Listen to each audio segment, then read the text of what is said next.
I request respected registrar Dr. T. Jayabharti ma'am to felicitate this gathering. This is the second time that I have this proud privilege of addressing as equals at VAT. Nowadays, even more efforts are being made to ensure more representation for women. Coming to the representation of women in the student community at VAT, I have learned that a few years back, women students were just about 20% of the total student strength.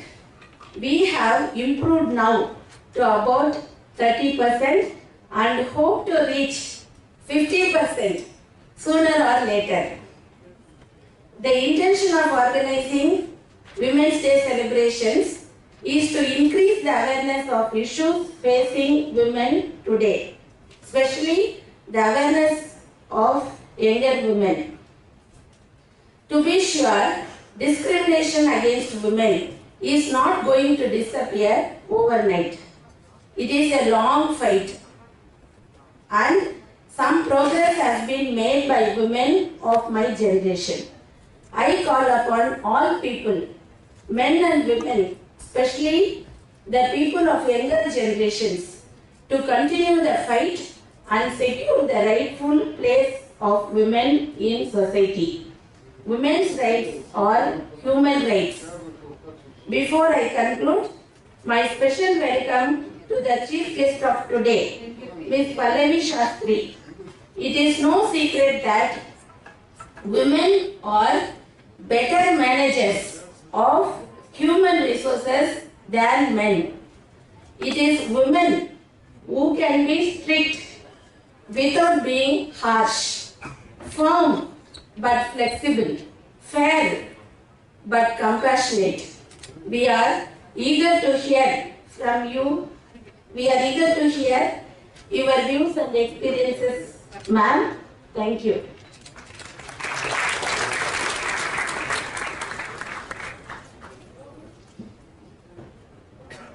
Thank you so much, ma'am. Now, I would kindly request our Pro Vice Chancellor, Dr. Partha Sathi Malik sir, to felicitate this gathering.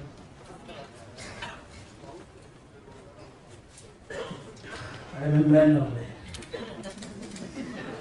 Our Honorable Chancellor, our Chief Guest, Dr. Pallavi Shastri, our respected Vice President, respected Vice Chancellor,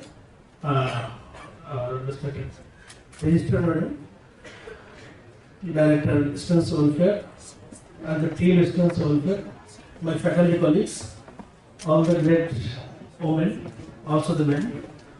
Very good morning. Yesterday, Dr. Arti, Assistant Director of Students Welfare, she said, sir, please come tomorrow, but you will not speak, only women will speak. I said, only men first speak, then women, because we love and respect women sometimes more than men. So this is what I said. And so I will get chance to speak or not. Today morning what I did, I greeted all the women of VIT. Morning I sent mail to all. I can remember our Chancellor in one meeting, sir said that we need to take care of wife, respect them. I strictly following it, sir, at my home.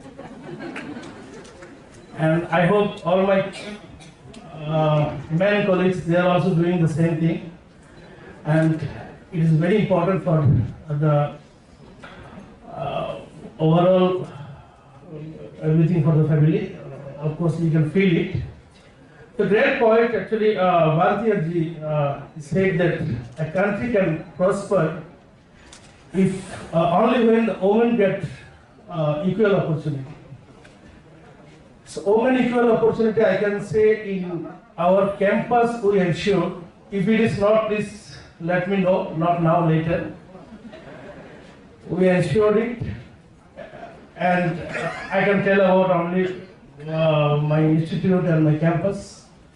So, But this, what the great poet Bhartiyaji said, that should be implemented everywhere, every corner of the country. Then only country can prosper, no doubt about it. In fact, all of you know that Napoleon said, "You give me a great mother, I will give you a great nation." So this is again very true.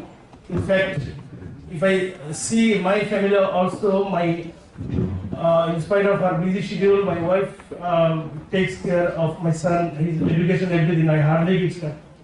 So the same is true for almost all family of our country. So that is why they can make a difference. And that is why I always believe in the equal opportunities, equal right of men and women. And I am sure that we will all try our level best to establish the same. Wherever you are, you will be, and in the country we will ensure it. It's in every corner of the country that, and our registry order has mentioned some of the statistics. That should not happen. We should, from our heart, we should love and respect them. This is the expectation from this government. Again, great International Women's Day. Wish you all the best.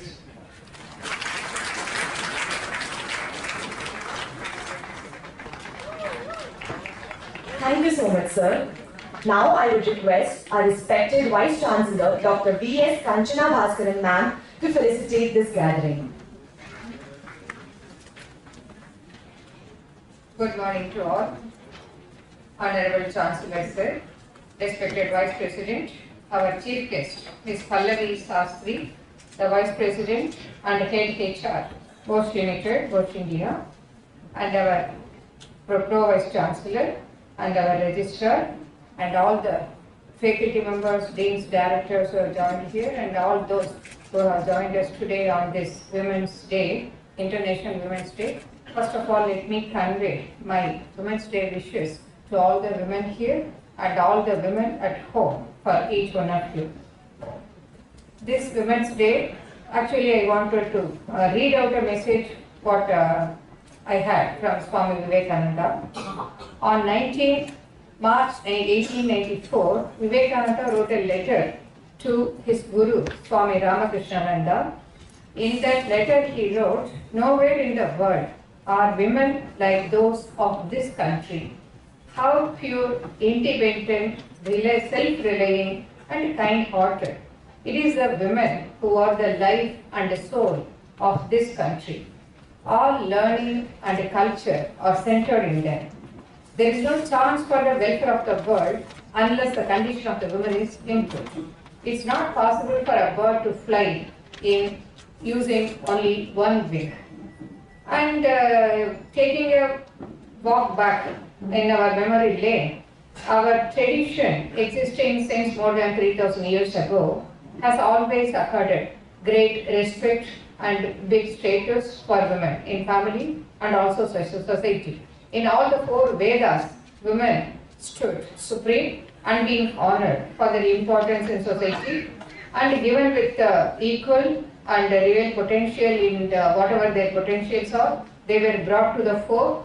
Examples are Gargi, Maitreyi, Lobhamutra and all. There is a Vedic. They are the great women philosophers of those times. There is a Vedic saying which said, women, wherever women are worshipped, there the gods dwell. Or where the women are happy, there will be prosperity. She is treated as a symbol of culture, as I said.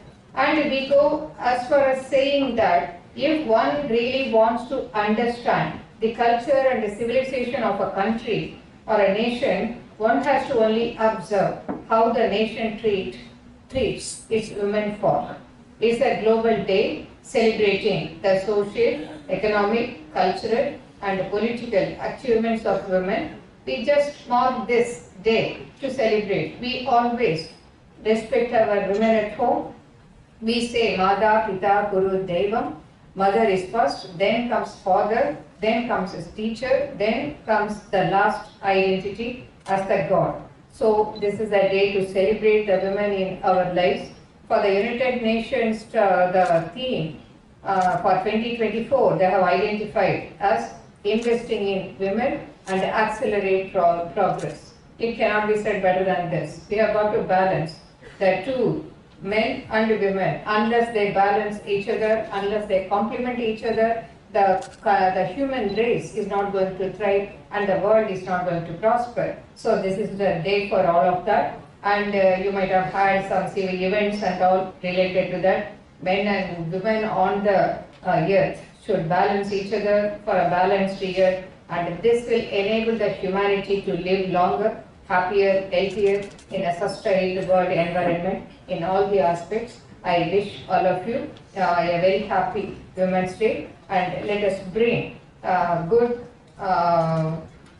contribution in that way. Each of we women are going to be mother in the future, all the students here, and we are going to be guiding the family, and each family, if they go in the right path, is going to be guiding the whole street and the whole town where you live and the country where you are born. And the Indians are set to rule the whole world.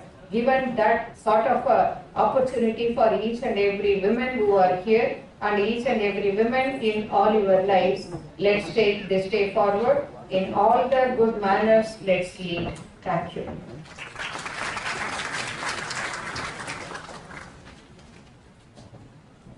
Thank you so much, ma'am. Now I would request our respected Vice President, Dr. G.V. Selvam sir, to felicitate this gathering. Respected Chancellor, respected Chief Guest, Ms. Vellore Shastri, Vice Chancellor, Provincial Registrar, and faculty students, good morning. Happy Women's Day. This year, 2024, is Special Women's Day for VIT. Do you know? First woman Vice Chancellor, first woman Registrar. 2024 is very special for VIT. If a baby is born, when a baby is born, the first word is Ma, Amma. Our life is not fulfilled without mother, sister, wife, daughter. Please think yourself. Except sister, I have all. We have so many sisters. Thank you. As our VC said, Mada, Pila, Guru. What's our culture? Our Asian culture, we worship Lakshmi, Saraswati, Shakti, Mary. All women goddess. Always we worship women. Still in our culture, if you see the marriage age between a boy and a girl, olden days were 10 years, 15 years. Still we maintain that age. Do you know why? The maturity level. A girl of 24 is mature equal to a boy of 27, 28. Definitely you should accept that. Otherwise, it's very difficult boys to handle the girls. So that's why the age difference there. It's all time tested by our Asian culture. Still we maintain that. What's our discussion abroad? Who's the best finance minister? Immediately they replied, Indian housewife is the best finance minister. They think of 360 degree. Nowadays both has to work, husband and wife has to work. So morning she has to cook, housekeeping, then she has to go for job, again come back, tuition, everything. So best management, maybe you call the management, what you call management guru, is woman housewife. But still, we have some instance like Pondicherry's. Why it's happening? We should treat them as God. But because of 1%, our name is spoiled. It happened in North India, a foreigner, I think in Jharkhand or some other place. Continuously is happening because of some bad habits. By nature they are not doing, because someone enters the body, it controls our brain. So we should out of that habits, it spoils our culture itself. So as per our culture, we treat everyone as our sisters, brothers, except husband, wife. Then there's no problem. That's an incident in Swami Vivekananda's life. After this Chicago, he was very famous. Chicago speech was very famous. He was walking in a US street. A beautiful lady was following him. He knows that someone is following him. Then there was a dead end. He turned around and asked that beautiful girl, "Why are you following?" Immediately she replied, "I am Miss World." "Yes, please. What do you want?" "I want to marry you." "Why?" "You are the knowledgeable person in the world. I am Miss World. If we have a child, please think, knowledge and beauty." Immediately Vivekananda replied, "Please adopt me. We are waiting for so many years. We'll have both." So that kind of character is missing. That's very important. We should treat them as our gods. Because of women, we are standing here.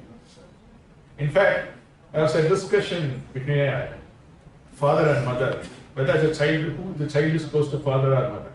Nowadays, childs can't answer. Both are close. Usually it happens in the house, they will ask this question. Then the mother said, 10 months I am closer than you. The difference between a father and mother, between the closeness or relationship with a child, no man can do that. So that mother said, I am 10 months overtaken you in the relationship. That relation continues till our last day. Again, I wish you all Women's Day. Thank you.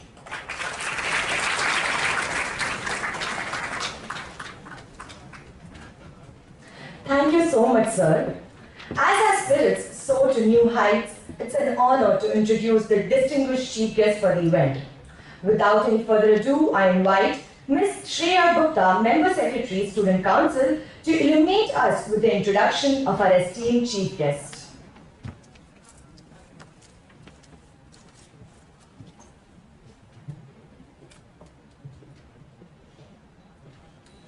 It is my honor and privilege to introduce our esteemed chief guest for today's event, Ms. Pallavi Shastri, the Vice President and the Head of HR at Bosch Limited.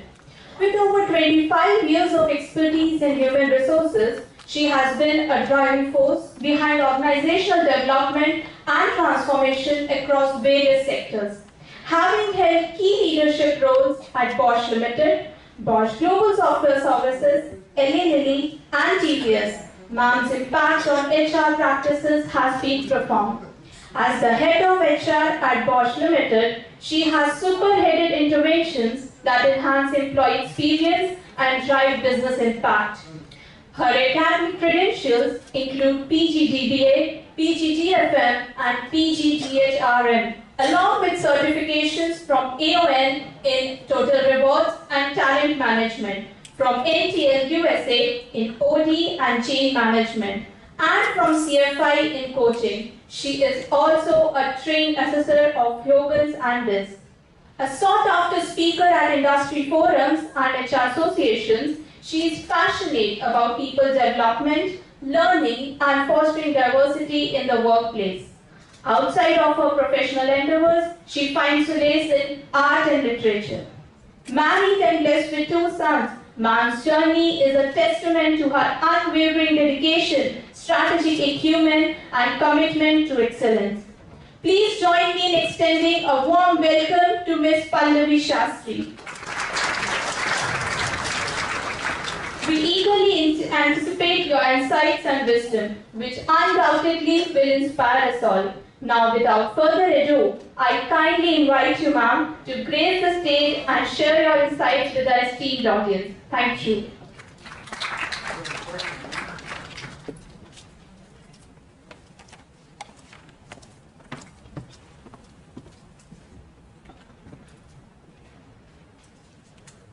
Good morning, everybody. Respected Chancellor, dignitaries from the dais, faculty members, students, ladies and gentlemen, boys and girls. It's a pleasure to be here today on the International Women's Day. Speakers before me have spoken about women in particular, but I'm very happy to see that the audience is not just filled with women. It has both genders. And I'm extremely pleased about this because one cannot exist without the other.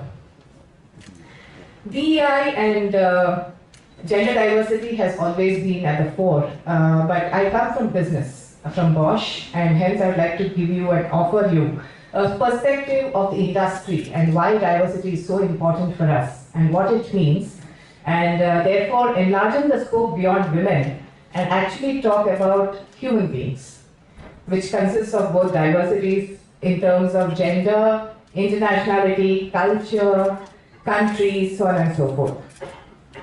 The International Women's Day for 2024, as one of the speakers said earlier, was about investing in women, but the enlarged theme is about inspiring inclusion. So does anybody know what inclusion means? Okay. So I think the funniest quote that I've ever heard is, diversity is being invited to a party. And inclusion is about being invited to dance at a party. It considers that we need to embrace each and every person in the organization or wherever we are in the entirety, and hence extend a feeling of inclusion and belonging to that person and to the human being to ensure that it's leveraged for the best of the organization and the society that we belong to. It's a pleasure to share today a couple of thoughts, and I offer them as perspectives for your consideration and encourage you to think about it, more as a pivot on human beings and the inclusion in life rather than just about women and gender diversity. Inclusion is just not a buzzword, it's a commitment to embracing diversity, as I mentioned, in all its form. DEI has gained much focus in the recent times in the industry and also in business due to many reasons, and because it's just not something nice to have, but it is meaningful and makes business impact. I come from a powerful organization, an engineering organization which has been for more than 130 years. And if I were to share a couple of examples as to how diversity and inclusion has supported us in our longevity, in our success, and helping us to thrive beyond 140 years and into the future, some of the examples that come top of mind is the kind of products that we make. One of them would be power tools.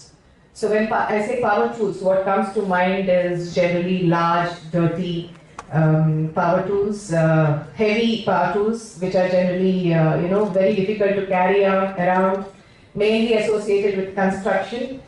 But I would like to share that we have a wonderful product called the DIY IXO power tool, which was thought about by a woman engineer sitting across the table when she was having coffee with a colleague of hers, a man, and they were talking about power tools and saying, why do we not have power tools in pink color?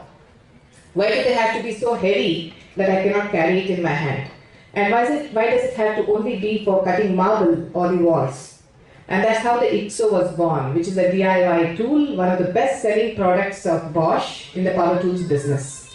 This wouldn't have been possible if Bosch was not as inclusive as it is, to bring all kinds of thoughts to the table in terms of what each gender looks for in products and the kind of products that we therefore manufacture, giving us the kind of business top line and bottom line. Another example would be mixer grinders. Those of you who may have heard of Bosch products in the household space would be very much conversant with, say, perhaps the Bosch washing machines and the ones which we use for washing utensils.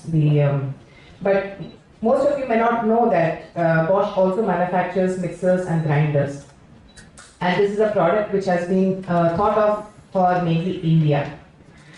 And this wouldn't have been possible again if Bosch was not present across the world, was not looking at markets, was not considering the needs of various segments of the markets. Internationality as a diversity is an important quotient as well when we consider markets and beyond the country or the society that we come from. And this has made a huge difference in the kind of products that are now a part of the household appliances that we manufacture and also sell, making both the top line and the bottom line.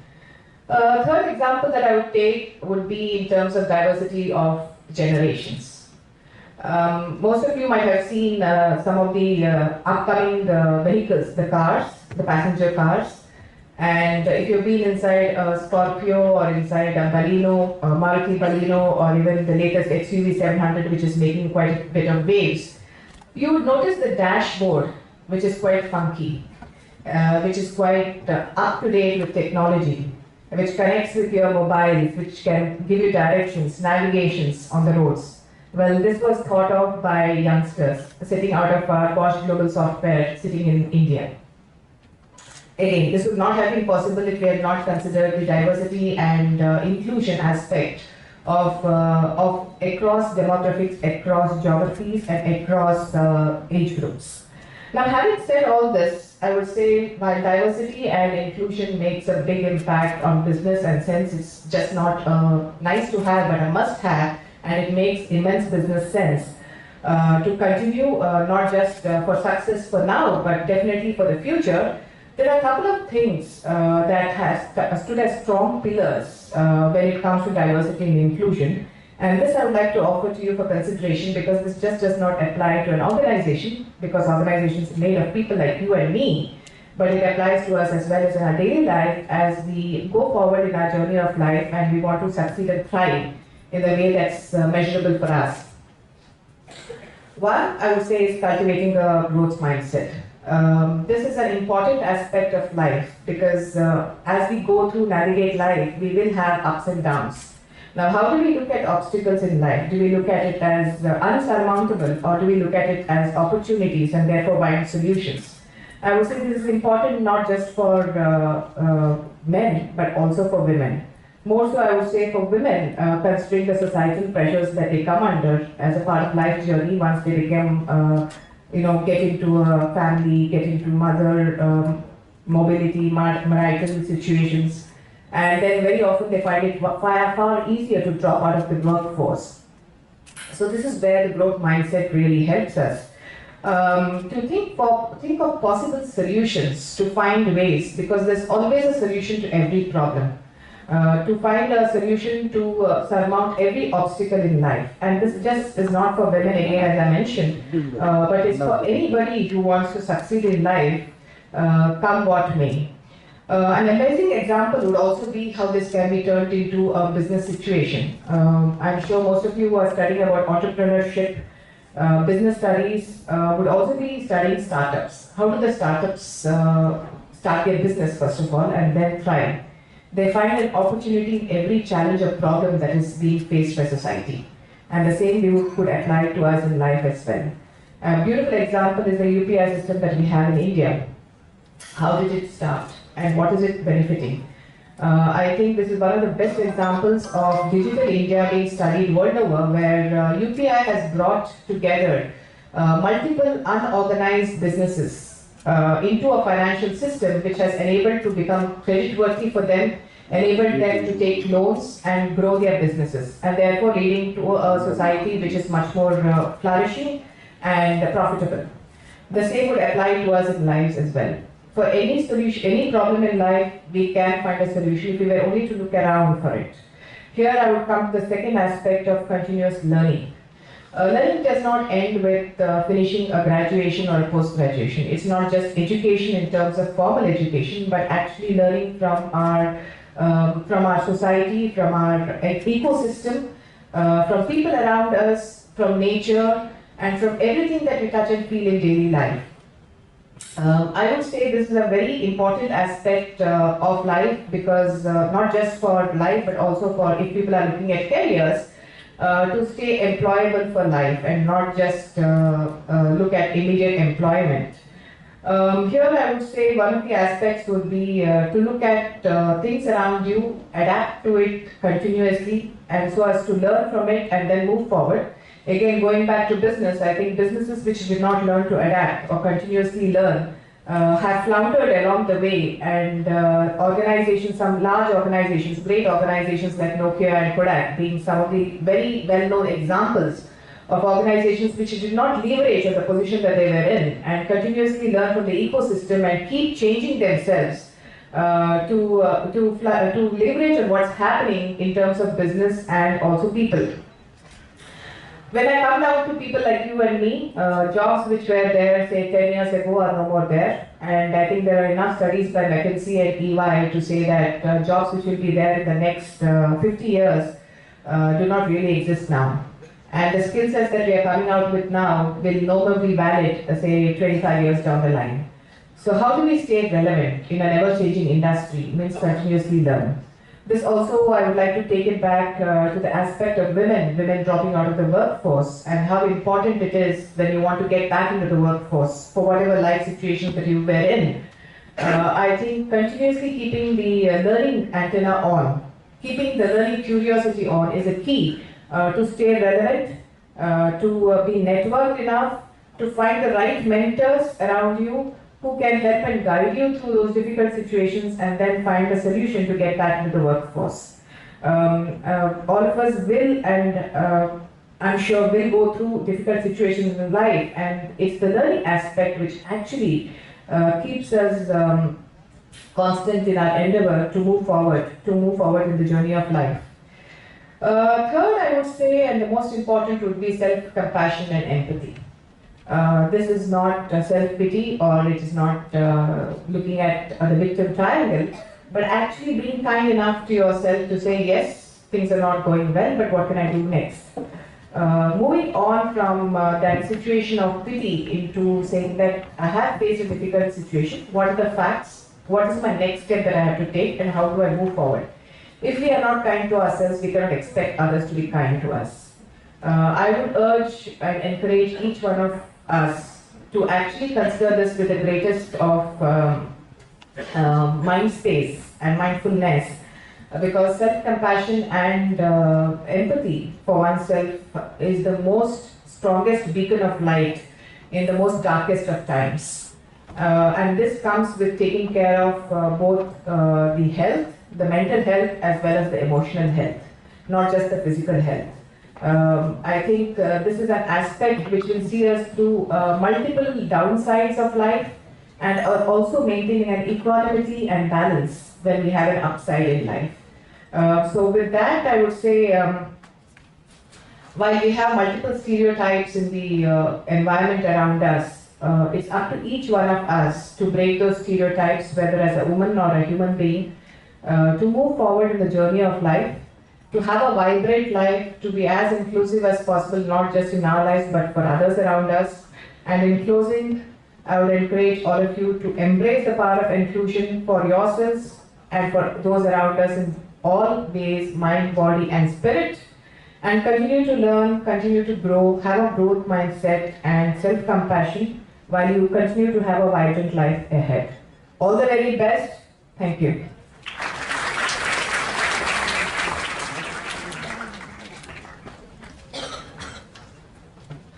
Thank you so much, ma'am, for addressing and inspiring this gathering on this auspicious occasion. Our Honorable Chancellor and founder of VIT, Dr. G. Vishwanathan Sir, was a student leader in his 20s and entered the Indian Parliament in 1960. Understanding the power of education, he founded VIT in 1984. Sir, your vision truly reaches beyond the horizon. So we now humbly request you to inspire us with the presidential address. Our chief guest of today is Pallavi Shastri, Vice President Dr. G.V. Selvam, Vice Chancellor Dr. Kanchana Bhaskaran, Pro-Vice Chancellor Dr. Parsati Malik, Registrar Dr. Jayabharati, the Director of Student Welfare, Professor Naidu, the Student Council members, professors, distinguished invitees, members of the press and media, and my dear students. Very good morning to you. As it was pointed out by Selvam, it's a very important day today. Even though we celebrate every year International Women's Day, this time, as it was pointed out, both the Vice Chancellor and Registrar are women. Nowhere else in India it is there. in any other university. We have 1,100 universities, probably we are unique. So we are very happy. This Women's Day is an important day in the sense that we find out how they are making progress, what are the things to be done, all the things can be considered. In the world, female population is 49%. In India, it is 48%. And as it was pointed out before, from the ancient times, they were not treated equally. If you go to Kingdom of Greece or Roman Empire, they were not given equal treatment. Same thing happened in the Vedic period also. I don't know how many of you had the opportunity to go through some of them. In Bhagavad Gita, it says, women and Sudras should not read Vedas. That's what Bhagavad Gita says. Manusmriti is still worse. You know, Manusmriti is around 1st, 2nd century AD. It says, women should be treated like property. The owner has absolute right to own the property. Owner is the husband. They should be treated on par with slaves and Sudras. She cannot divorce and she cannot remarry. She should consider the husband as God, whatever may be the characteristics of the husband. This is what Smriti Manu Dharma says. Comparatively, the Sangam age was a bit different. You know, Sangam age is 3rd century BC to 3rd century AD is called Sangam age in Tamil. You have Tirukural, Agananuru, Purananuru, etc. In Tirukural, at that time, women had access to education. In Sangam period, there were 26 women poets or poetesses, including Avaya.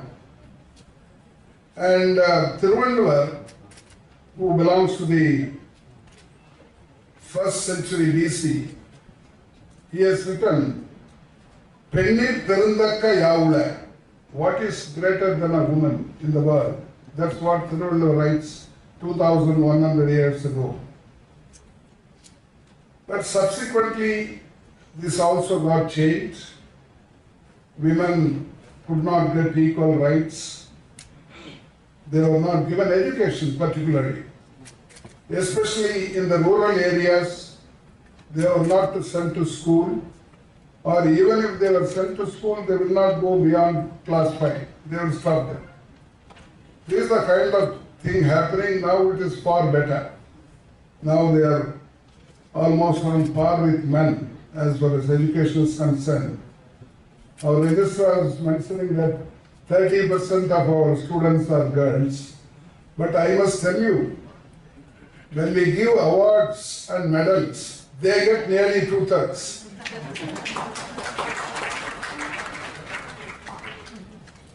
Generally, women are called weaker sex. Mahatma Gandhi once said, they may be weak in striking, but strong in suffering. That's what Gandhiji said. And as far as women are concerned, still they are lagging behind in political power. Out of 193 countries in the world, there are only 12 prime ministers and 17 presidents who are women. So we have to go a long way because there are no reservations. In fact, voting was not given to begin with. New Zealand was the first country to give voting rights to women. That was in 1893. That was the first country, then other countries followed for almost 40-50 years. And then it's not only just voting, there will have to be accommodated in the cabinet, they should become Prime Minister and President. In fact, Asia can claim the first lady Prime Minister was from Asia. I don't know how many of you remember Sri Mavu Bandaranayak. In 1960, in Sri Lanka, she was the first woman Prime Minister of the world. Now it has gone down. The representation of women is almost 5 to 7% now, where she was a Prime Minister. And you know, India has just now passed the reservation for women in Parliament. It is there in many countries, but it took us a long time. This bill was introduced 27 years ago in Parliament, and after 27 years, now it has been passed, but still not implemented. It will take some more years. Even though Africa is lagging behind in many things, they are also leading in something. For example, the representation of women in Parliament, the highest percentage is in Rwanda. You know, Rwanda was the first country to send its students to the IIT long back, 20 years ago. And they have more than 60% of women in Parliament. And there are 4 or 5 countries where there are more than 50%. India now, we have given them 33% reservation. At present, they are only around 11 to 12% in Parliament. I think once it is implemented, they will occupy the right position, because there is lack of opportunity, both in education as well as in employment. For example, in IAS, in India they are only about 12%. In IPS they are 9%. In IFS they are 8%. It means that we have to go a long way to accommodate them. Unless they also come up and participate in the workforce, economic development cannot take place. We want to be an advanced country. We want to be like a developed country like Europe, US, European countries, etc. But unless they also get education opportunity work, the workforce, what we call workforce, it's not possible. At present, the workforce, the participation of women in workforce is only around 20%, 25% in India, whereas it is more than 50% in many countries. For China and others, it's more than 50%. If they also participate and contribute to the economic development, then our rate of growth will go up. That's what economists say. And it is time now that we give them equal status and an opportunity to work. As far as this part of the country is concerned, we are not giving them equal rights and property. In fact, the Tamil saying says, "Asaikku onnu, aastikku onnu." I don't know how many of you know this proverb. Asaikku means for love it is good. For property it is boy. Asti means property. Now it is changed. The first person to fight for equal rights in this part of the country was Periyar EVR in 1930s. He fought for equal rights. He also fought for the permission of the girl, the privilege of the girl to get married to whoever she likes. This is the kind of thing he fought for, and finally, after independence only we got this. Now there is equal right for women in the property of the family, father or mother. And now education has to be imparted to all. Now as a country we are lagging behind in higher education, both for men and women. I think some countries, they are giving free education up to university level. There are 25 countries in the world where they give free education. In fact, I have been pleading with the government that we should also do something for education.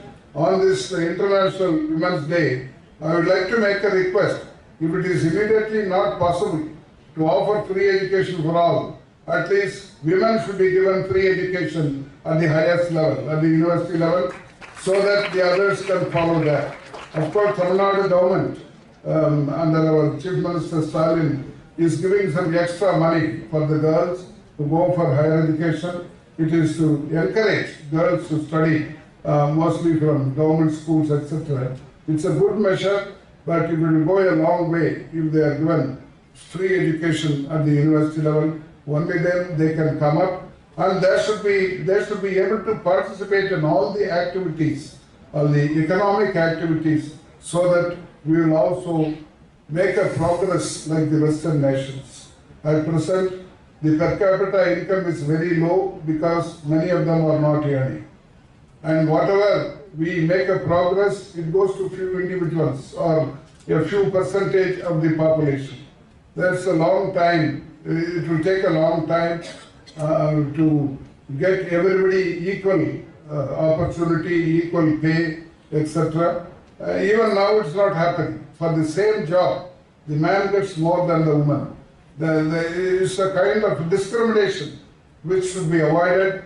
I hope in the future it will be done. Once there is education, I think we will open the eyes of the people so that our democracy will survive, we will improve our democracy, and also the women force will come and join more in workforce, and which will end up in increasing the productivity, and ultimately will become a developed country.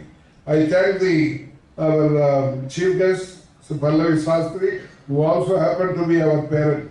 I am happy that she is able to come today and address us. Thank you very much.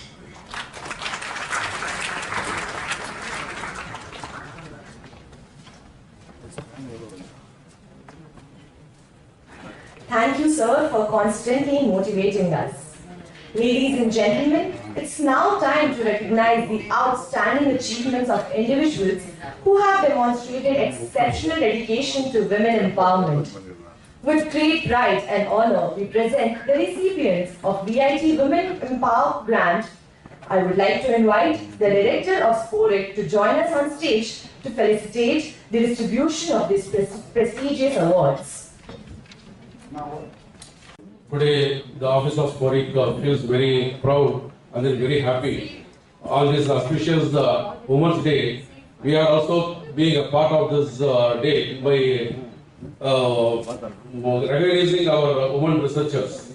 As pointed out by our Chancellor, as I want to say, to the best of our knowledge, this is the first university who provides this research grant, especially to the women researchers. The main objective of the scheme is to give platform to the freshers who joins in the institute to kickstart the research in collaboration with national research institutes. In this junction, I want to tell, Government of India has introduced one award to recognize the notable researchers in the field of science and technology. 571 scientists have been awarded by giving Shanti Swarup Bhatnagar Award. In that 571 scientists, from 1958 they are giving. Up to last year, only 20 scientists have been, only 20 women scientists has been awarded. So from this data you can understand how much we have to struggle to provide equality to the women. So in that line, our institute VIT, we started this research grant so that we will bring the equality, and then we are providing the internal grant. In that grant, 30 to 40% researchers are women. So that we are proud, and then we are happy to announce this. We are launching the schemes to provide equality. In that today we are happy to announce this research grant holders, and then I request our Chancellor to provide this sanction order to the recipients. Yeah. Dr. Deepa from School of Mechanical Engineering.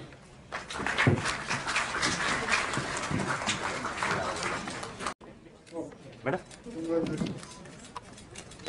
Dr. Subhatri from School of Electrical Engineering. Madam, sir. Okay, okay. Madam.